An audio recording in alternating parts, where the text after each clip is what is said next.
सब नहीं है।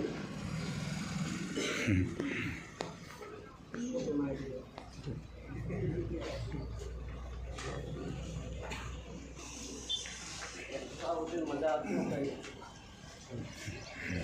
आप तमाम साथियों को आज का जो हमारा धरना है, सांकेतिक धरना, उसमें भाग लिया, इसके लिए आप सबको खूब जवाब।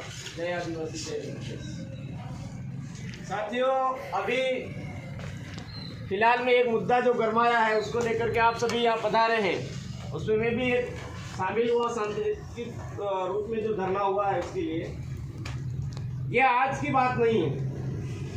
ये विदेशी आक्रमणकारियों की संतानें जो इस देश में राज करने की मानसिकता रखती है, जिस दिन से उजागर हुआ उस दिन से इस तरह के स्टेटमेंट आते जा रहे हैं। कुछ इस तरह के कम अक्ल के अधकचरे दिमाग के जो लोग होते हैं, वो उनके अंदर जो नीतियां बनती है वो उजागर कर देते हैं।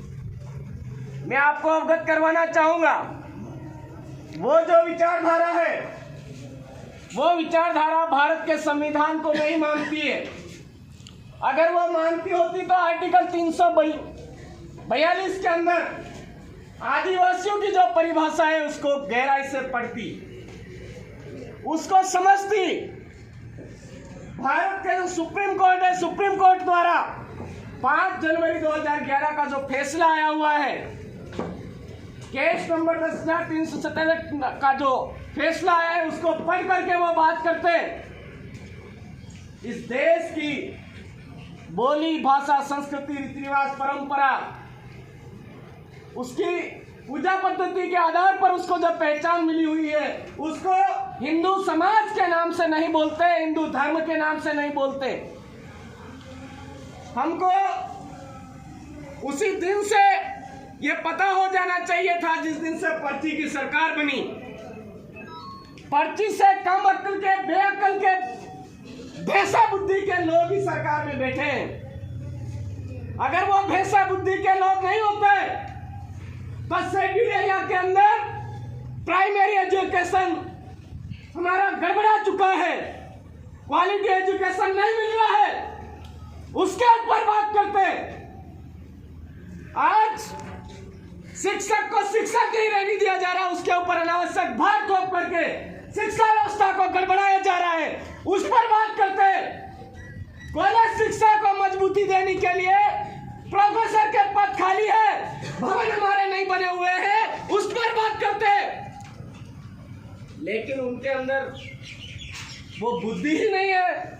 पर्ची के माध्यम से वो सरकार में आ चुके हैं, पर्ची की सरकार के माध्यम से आए हैं, वो जाहिर कर रहे हैं, उनकी गलती नहीं है भाई। वो आज हमको समझने की जरूरत है कि आज इस शेड्यूल एरिया के अंदर, इस प्रतापगढ़ जिले की बात करें तो सबसे निचले पायदान पर शिक्षा के मामले में आ रहा है। उसके बारे में कभी स्टेटमेंट नहीं देते वो लोग, क्योंकि उस स्टेटमेंट दे देंगे तो इस राजस्थान की जनता, इस जिले की जनता, इस शेड्यूल एरिया की जनता जाग जाएगी और टीचरों की मांग करेगी। कर्मचारियों के पद जहाँ खाली है उनको भरने की मांग करेगी। इसलिए वो इस तरह के स्टेटमेंट नहीं देते हैं। वो इस तरह की नीतियां चला रहे हैं कि शेड्यूल एरिया के अंदर जो जमीन है उसको जिस तरह से हड़पा जाए, शेड्यूल एरिया के अंदर जंगल जमीन है उसको कैसे खत्म किया जाए, शेड्यूल एरिया के अंदर लोगों को नपुंसक कैसे बनाया जाए, ऐसी कंपनियां कैसे स्थापित किया जाए, वो सरकारी नीतियां बना रही है। हमको समझने की जरूरत है। इसके अंदर केवल पर्ची सरकार ही शामिल नहीं है, हमारे काले अंग्रेज के रूप में शासन में बैठे हुए लोगों के साथ प्रशासन के लोग भी सम्मिलित हैं। यहाँ पर जो हमारी डिमांड्स है, लंबे समय से देश का मालिक करता आ रहा है, लेकिन प्रशासनिक अधिकारी जब भी मूल बात की बात आती है उस टाइम में गायब रहते हैं। किसी भी अधिकारी ऑफिस में हम ज्ञापन लेकर के जाते हैं देश के मालिकों की मूल समस्या को लेकर के जाते हैं, उस दिन अधिकारी गायब रहते हैं। ये कोई आज नई बात नहीं है। यहाँ पर आज एसडीएम कार्यालय में जाकर के हम खड़े रहते हैं, तहसील कार्यालय में जाकर के खड़े रहते हैं, कलेक्टर कार्यालय में जाकर के खड़े रहते हैं, हमको कहीं पर भी न्याय नहीं मिलता है। आज 5th शेड्यूल की बात करें तो 5th शेड्यूल के क्या प्रावधान है?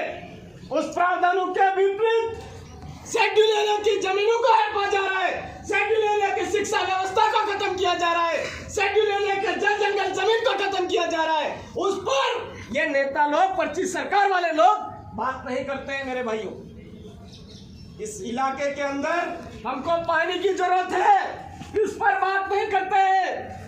इस इलाके के लोगों को रोजगार की जरूरत है, यहाँ पर हजारों के रूप में पलायन हो रहा है, उसके ऊपर बात नहीं करते हैं। हम सबको समझने की जरूरत है, यहाँ की डीएलसी, जमीनों की डीएलसी कम होनी चाहिए, ज्यादा होनी चाहिए। वो फैसला ग्राम सभाओं को लेने का अधिकार है, लेकिन ग्राम सभाओं को अवगत नहीं करवाया जा रहा है, आमजन को जागरूक नहीं किया जा रहा है, और कलेक्ट्री के अंदर बंद कमरों में मीटिंगें करके उनकी मन मर्जी से वो लेकर के चले जा रहे हैं। तो हम सबको ये समझने की जरूरत है मेरे साथियों, ये पर्ची की सरकार हमको आज बाप पूछ रही है, हमको जरूरत है इनके भी बाप पूछने की जरूरत है। हमारा डीएनए इस देश के मूल बीज का है, वो हम तो जानते हैं। तुम बेअक्ल के जाहिल लोग हमसे पूछने का अधिकार नहीं रखते हो, हम पूछने का अधिकार रखते हैं, क्योंकि देश के मालिक हम हैं। आज हिंदू लोग के अंदर हिंदू विवाह अधिनियम आदिवासियों पर लागू नहीं होता है, उन भड़वों को पता है। हिंदू उत्तराधिकार अधिनियम उनके ऊपर लागू नहीं होता है, उन भड़वों को पता है। 2013 के अंदर 7वीं कक्षा की किताब पेज नंबर 12 सामाजिक विज्ञान के अंदर उनकी सरकार ने खुद लिखा है कि आदिवासी प्रकृति पूजक है, आदिवासी प्रकृति पूजक है, यह उन्होंने खुद लिखा है। और आज स्टेटमेंट दे रहे आदिवासी हिंदू समाज का एक अभिन्न अंग है। अरे हम नहीं चाहते तुम भिखारियों के औलाद बनना, जबरदस्ती हमको भिखारियों की औलाद क्यों बनाते हो? आदिवासियों का हिंदू धर्म से कोई लेना देना नहीं है, मुस्लिम से कोई लेना देना नहीं है, ईसाई से कोई लेना देना नहीं है, इन धार्मिक पाखंडवादी धर्म गतरों के से हमारा कोई लेना देना है नहीं है। हम इस देश के मूल मालिक के चांद सूरज पानी पवन झाड़ बीज माई बाप पूर्वज के अन्न जल को पूजने वाले लोग हैं। हम पर्यावरण संतुलन को बना करके रखने वाले लोग हैं, पर्यावरण प्रेमी है, प्रकृति पूजक है। उसके बावजूद भी गेरे गेरे नत्थु गेरे लोग आकर के कभी बोल के चले जाते हैं वनवासी है, हिजड़े चमन के लोग आकर के बोल के चले जाते हैं कि ये तो जातिवादी लोग हैं। उनकी जो लैंग्वेज है वो हम सबको समझने की जरूरत है।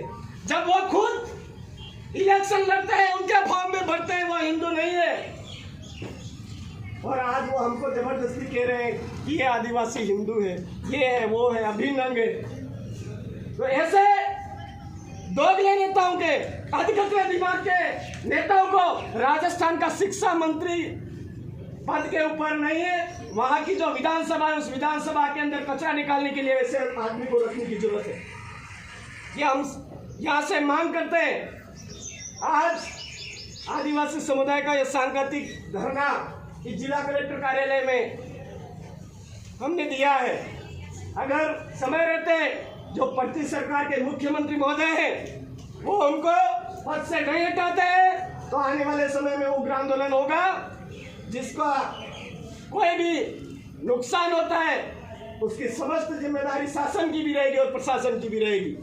यह इस कलेक्टर कार्यालय के आगे खड़े रह करके हम अवगत करवाना चाहते हैं। मैं ज़्यादा ना बोलते हुए हमारा आज का जो मूल उद्देश्य है उन मूल उद्देश्यों को लेकर के हम ज्ञापन सौंपेंगे, और यहाँ पर आज हम हमारे यहाँ से वो चाहते ही हैं तो कुछ ब्लड सैंपल भी भेजेंगे, बाल भी भेजेंगे, नाखून भी भेजेंगे, लेकिन प्रशासन जिम्मेदारी से शासन तक पहुंचा दे, ये हमारा निवेदन है। आप तमाम साथियों ने यह समय दिया, उसके लिए धन्यवाद।